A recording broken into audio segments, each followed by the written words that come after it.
senhores telespectadores, este programa vai para o ar nas vésperas do Natal.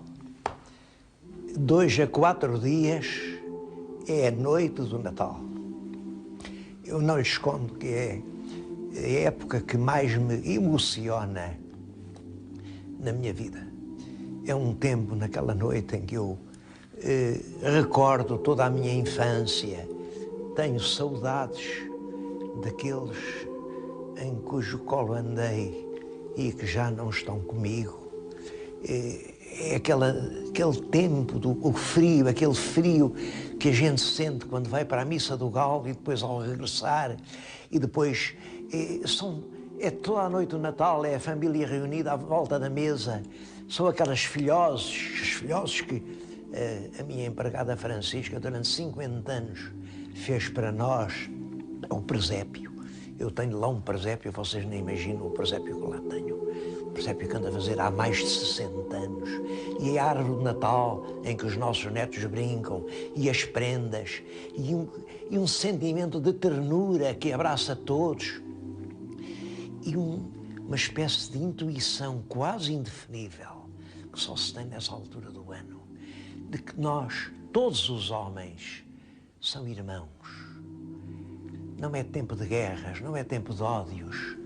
Nós todos nos sentimos irmãos e somos realmente irmãos.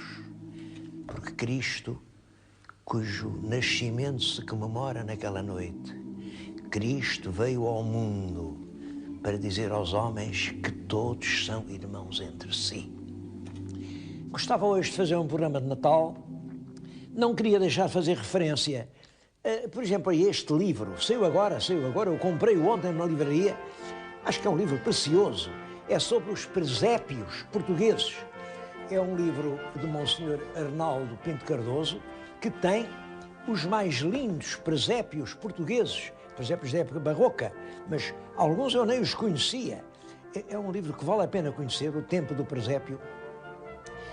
Eu lembrei-me de fazer um programa sobre presépios, mas eles estão tão dispersos e a visitar alguns é ainda hoje tão difícil que, olhem, resolvi antes vir aqui, vir à Ágada, falar-lhes de uma história que até parece um conto do Natal. Digo-lhes já que não é um conto de Natal, é uma história absolutamente verdadeira. Porque às vezes a verdade é tão bonita e tão poética como as histórias que a gente inventa. Vim à Águeda, à Fundação Dionísio Pinheiro, para lhes contar o que é realmente uma história do Natal. E é isso que lhes vou contar.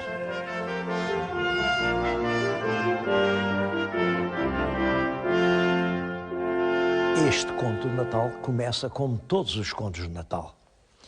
Era uma vez um menino muito, muito pobrezinho. O menino chamava-se Dionísio. Eu até sei que ele nasceu em 1891, portanto, no fim do século XIX. O menino Dionísio era filho do sacristão aqui da igreja.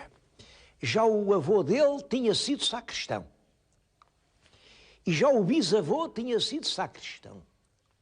Eram pobrezinhos, viviam ali ao pé da igreja, numa casinha muito pequenina, só dormia num feixe de palha. O menino, na sua infância, do que ele se lembrava era de ajudar o pai a fazer o presépio. Em todos os natais ele pagava nos meninos, no menino Jesus, no burrinho, na vaquinha, nas ovelhas, e fazia um presépio lá na igreja para os outros meninos verem. Depois vinha a noite do Natal e ele ajudava ao pai a tocar aquela corda assim, a chamar as pessoas para a noite do Galo. Vinham os meninos, ele via os meninos muito contentes, muito felizes, todos com fatinhos novos, mas o menino Dionísio não tinha nada. Tinha só, sempre cada Natal era igual aos outros natais, tocava o sino para a missa, vinham os meninos à missa, iam embora, e ele, o menino Dionísio, não tinha nada. Olhem, os brinquedos com que ele brincava, sabem qual era? Ele ia ali, para as margens daqui do rio Águeda, passa aqui, é um rio muito bonito, um rio muito bonito. E com uma canita que ele ia apanhar num canavial, punha numa fita, e depois com um anzolzinho que ele próprio fabricava, apanhava peixe no rio Águeda. Os peixes eram muito bonitos, vinham, o peixe quando sai da água vem ainda a fazer movimentos e parece de prata, parece um brinquedo de prata. E ele pegava nesses brinquedos de prata tão bonitos, levava-os para casa e punha lá debaixo da sua cama, era o único brinquedo que tinha. Claro, a certa altura o peixe começava a cheirar, vinha a mãe, deixava, ó Dionísio, que disparate, não quer coisas destas, deitava-lhe fora o brinquedo. E o Dionísio pensava, quando é que eu hei de ter brinquedos bonitos? Bom, Dionísio chega aos 6 anos, 7 anos, vai para a escola, andou numa escola que ainda hoje aí está, hoje já não é escola, mas a casa é a mesma, e era muito, muito bom estudante. Aos 11 anos, fez o seu exame de instrução primária, ficou distinto e arranjou logo um emprego. Um amigo arranjou-lhe um emprego, aprendiz para marçano. Era numa loja do Porto, uma loja que, uns grandes armazéns que vendiam tecidos, uma loja muito importante, ainda hoje também lá está. E ele trabalhava ali, atendia aos clientes, era muito simpático, era um menino bonito, ele era em novinho, depois de mais velho não era já tanto, mas em novinho era tão bonito, as pessoas gostavam dele, sobretudo as senhoras que iam comprar bocadinhos de seda para fazer blusas, ou para fazer laçarotes, ou coisas, ou botões, ele servia, começava-se a vender muita coisa, porque o rapaz era tão simpático, tão simpático. Bom, ao mesmo tempo que trabalhava, e à noite dormia de cima de uma arca, dava-se na arca, porque lá na loja não havia lá camas, dormia na arca, mas só dormia muito tarde, porque ele, logo aos 12 ou 13 anos, pensou eu, lá na escola primária não aprendi tudo o que era preciso, isto é uma vida complicada, comprar, vender, comprar no estrangeiro, escrever em francês, fazer as faturas, a contabilidade, e então matricula-se numa escola comercial. A escola comercial no Porto, Dória, à noite. E depois de ir com o corpo já cansado, sentava-se ali e aprendia. Aos 16 ou 17 anos, o menino já sabia fazer a escrita lá dos armazéns melhor do que o patrão. Bom, e o patrão, que além dos armazéns de vender no Porto, tinha uma loja, uma fábrica de tecidos em Santo Tirso.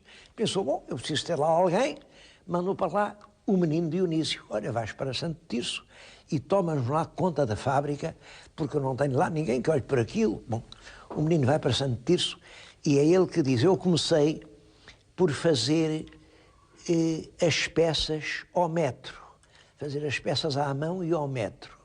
Bom, e acabei por fazê-las à máquina e ao quilómetro. E, pouco a pouco, o menino Dionísio vai arranjando cotas noutras sociedades. A certa altura, o menino Dionísio já tem uma casa muito boa, é rico, e pensa sempre naqueles meninos que ficaram na sua terra e que não têm brinquedo nenhum, não têm nenhuma coisa bonita para ver.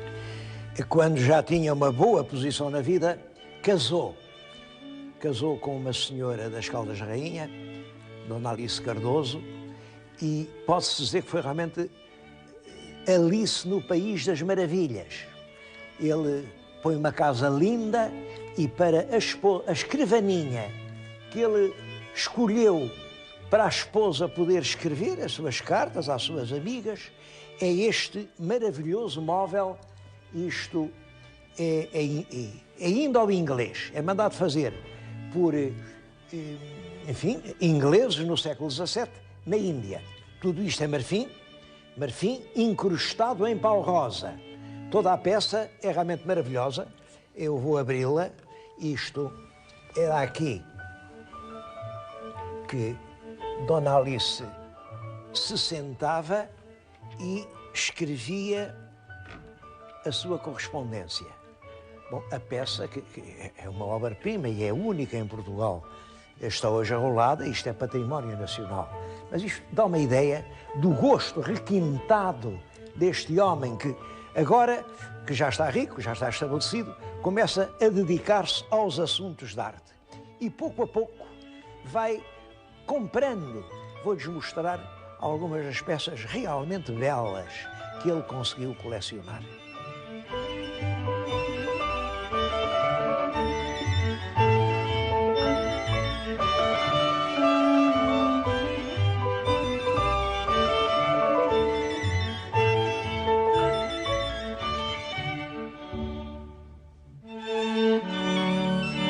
Este é um retrato de Dionísio Pinheiro. É já um retrato, enfim, do fim da vida, porque ele nasceu em 1891.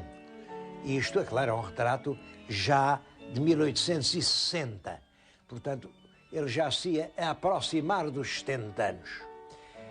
O retrato pode não ser uma obra-prima de pintura, mas é de um grande realismo. Representa-o exatamente como ele era. Reparem, é um homem de uma grande serenidade, um homem que encara o mundo de olhos enxutos, um homem que já fez uma obra notável, mas que se representa aqui tranquilo, tem um pormenor, está de chapéu, porque essa era uma fraqueza que ele tinha. Com o tempo, caiu-lhe o cabelo e ele não queria mostrar as coisas fracas. Nunca se deixou fotografar nem pintar, senão com um chapéu na cabeça. Um chapéu bom, um chapéu de feltro cinzento. Mas aqui está o retrato do tal menino Dionísio. Desde o tempo em que ele aqui tocava os sinos para a Missa do Galo, até esta avançada fase da vida, nunca deixou de se lembrar dos meninos, os meninos do tempo dele, para quem também não havia Natal. E pensou sempre em um dia todos os meninos da sua terra pudessem ir a um lugar onde houvesse coisas que ele, as coisas que ele próprio gostava, as coisas que lhe levavam a alma, peças de mobiliário, peças de pintura, peças de escultura, coisas que lembravam o Natal. Tudo isso ele foi reunindo num tesouro, pouco a pouco, na casa onde vivia com a mulher. Também está aqui o retrato da esposa, que é a Dona Alice, era mais nova do que ele. O retrato é sensivelmente da mesma altura. E há uma história sobre este retrato. Ela já está aqui, enfim, com joias muito boas, encostada a um móvel precioso, está lá embaixo, este móvel está lá embaixo. E ela tinha gostado de fazer este retrato, não tinham filhos, mas ela tinha uma gatinha de que gostava imenso e pediu ao pintor para pintá-la com a gatinha, talvez com a gatinha ao colo, não sei, enfim, com a gatinha. Aí o marido disse-lhe que não. Um retrato, pessoas são pessoas e gatos são gatos. Portanto, ela o que tem ao colo é um leque, certamente um leque precioso, deve estar na coleção. É a Dona Alice, quando já vivia no tal País das Maravilhas. Vamos agora lá abaixo ver as preciosidades que ele foi recolhendo ao longo de toda esta árdua vida de trabalho.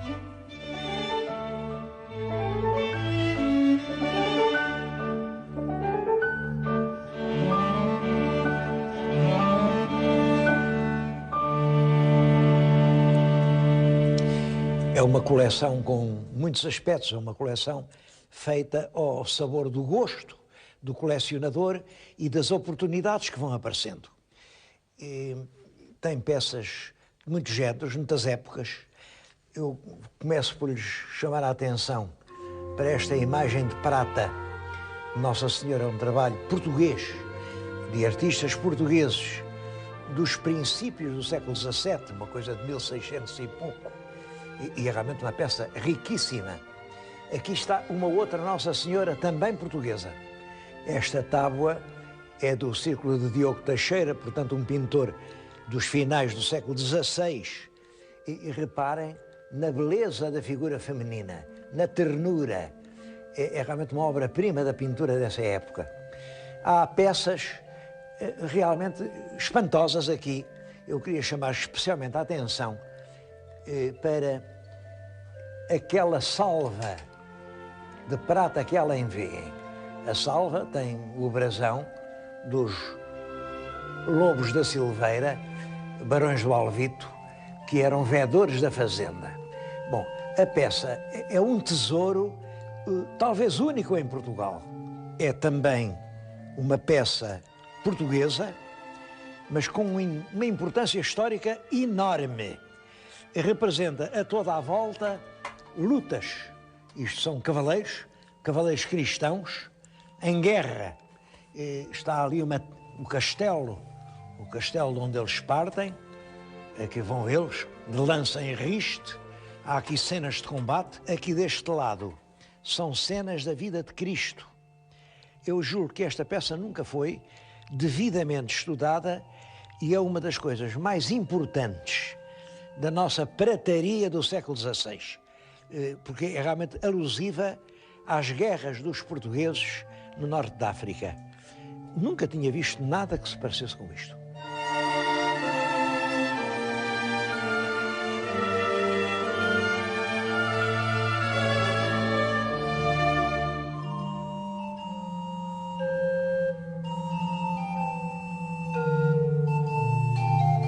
São muito numerosas as imagens religiosas.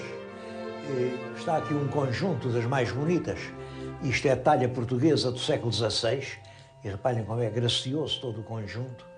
Isto é um marfim excepcional pelas suas dimensões. É realmente uma peça enorme do século XVIII. Aqui, isto era a capela que o Dionísio tinha em casa. E há duas peças muito bonitas que fazem parte de uma via sacra. É um Ecce Homo, muito dramático, e um Cristo atado à coluna, que são peças realmente notáveis.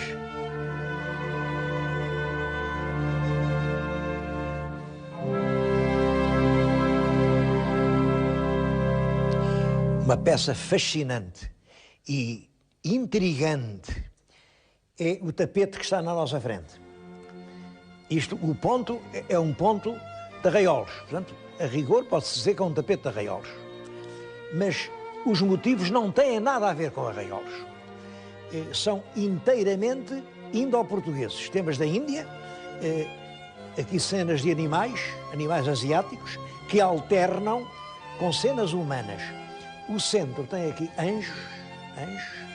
Nos medalhões há cavaleiros portugueses, cavaleiros que triunfaram.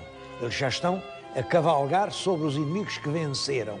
E por todo lado há um conjunto de elementos vegetais, de animais. Vêem-se ali elefantes, vêem-se ali os tigres, os leões. É um conjunto único. Que pena isto não ser mais conhecido. Inclusivamente lá em Arraiolos podiam fazer réplicas disto, porque isto é tão estranho e tão importante.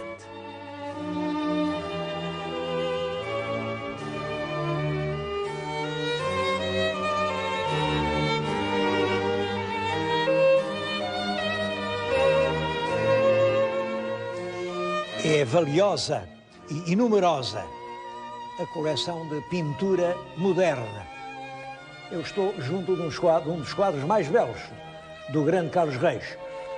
Carlos Reis é o grande pintor da primeira metade do século XX. Um dos grandes pintores, claro. Ele morreu em 1940. Ainda o conheci. Era uma bela figura de homem, com uma pera branca, com um ar principesco. O tema disto é a véspera da festa. Estão, portanto, as moças sentadas à soleira da porta a depenar os patos e as galinhas que vão entrar na festa. Bom, Carlos Reis é realmente um pintor do sol, da alegria popular, do povo saudável. É um pintor otimista. E esta tela dá bem uma ideia disso. Esta outra é célebre porque esta medalha, esta tem data, 1909.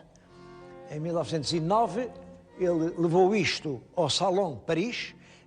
Nessa altura, o ideal de qualquer pintor português era ver admitido um quadro seu no salão. O quadro, isto é o garrafão vazio. Representa os velhos, já homens da casa, depois da festa, evidentemente, beberam, o garrafão já está vazio, todas as garrafas estão vazias e na mesa amarrotada ainda estão uma série de copos com os fundos, uns têm vinho tinto, outros têm a jerupiga. E é a melancolia do depois da festa. O quadro é célebre porque não só foi admitido ao Salão, como foi premiado com uma medalha de ouro no Salão. É, portanto, uma das obras-primas do mestre Carlos Reis. Mas há aqui muitos outros pintores. Eu vou-lhes falar agora de um, a meus olhos, também foi um grande pintor. São 3 telas do pintor Fausto Sampaio.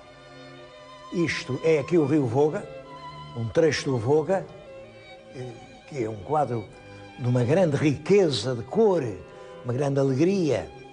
Este outro, isto é em Moçambique, um rio, uma paisagem moçambicana, e esta é particularmente curiosa porque aquela silhueta cinzenta, aquilo é a fortaleza de Dio, que está tão ligada à história de Portugal. Correu ali muito sangue português, é na Índia. Isto é do Acácio Lino e tem um tema engraçado. Os garotos ajudavam os pais na lavoura. Este rapazinho está a tocar num velho regador, um regador já sem canto, todo rebentado, mas serve de tambor. E bate com a vara no tambor para espantar os pardais que estão a devorar a seara. Bom, o conjunto do quadro é realmente muito bonito. Mas não são só quadros. Há, por exemplo, muitas peças de mobiliário de grande interesse. Desde cadeiras do século XVIII, móveis de pau santo, muitas peças cheias de interesse. E a porcelana chinesa, ele tem aí um serviço, a Companhia das Índias, folha de tabaco, que só aquilo é um tesouro extraordinário. Tem peças da dinastia Ming. Bem, tudo isto é um museu insuspeitado. Quem é que ia imaginar que aqui em Águeda havia tanta coisa para ver? Bom, isto suscita uma pergunta. Mas como foi possível que o filho do sacristão, esse rapaz pobrezinho, que nunca pôde tirar um curso, que nunca teve assim um emprego rendoso, a quem nunca saiu a sorte grande, que nunca teve padrinhos, tivesse meios para reunir todos estes tesouros? Bom, e a resposta é isto: trabalho. Esse homem trabalhou desde os 11 anos até ao dia em que morreu. Trabalhava. Eu penso que a palavra trabalho é a chave de muitos problemas. Num país em que há tantos desempregados que, infelizmente, não trabalham porque não têm onde trabalhar, mas onde, pior que isso, há tantos empregados que não trabalham porque hoje em dia parece que em Portugal trabalhar parece mal, este país pode meditar nesta lição. Até onde o trabalho pode produzir riqueza.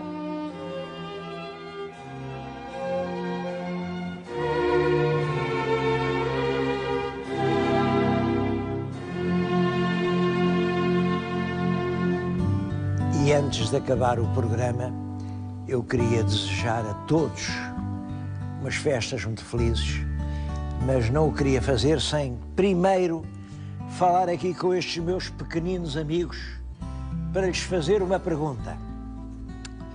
Ouçam isto que eu vou dizer. Na noite do Natal, vocês recebem presentes. Quem é que dá os presentes? É o Pai Natal! É o Pai Natal! É o Pai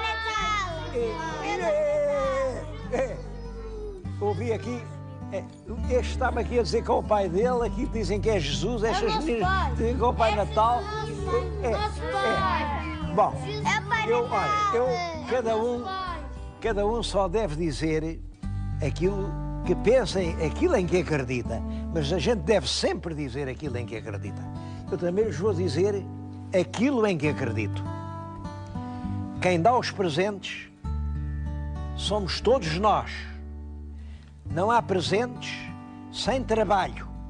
Alguém trabalha para que vocês tenham presentes. E quando vocês forem maiorzinhos, quando já forem homens, se trabalharem, também podem pôr presentes na noite do Natal nas botas dos vossos filhos. Sem trabalho não há presentes. E essa é que é a grande lição do Natal.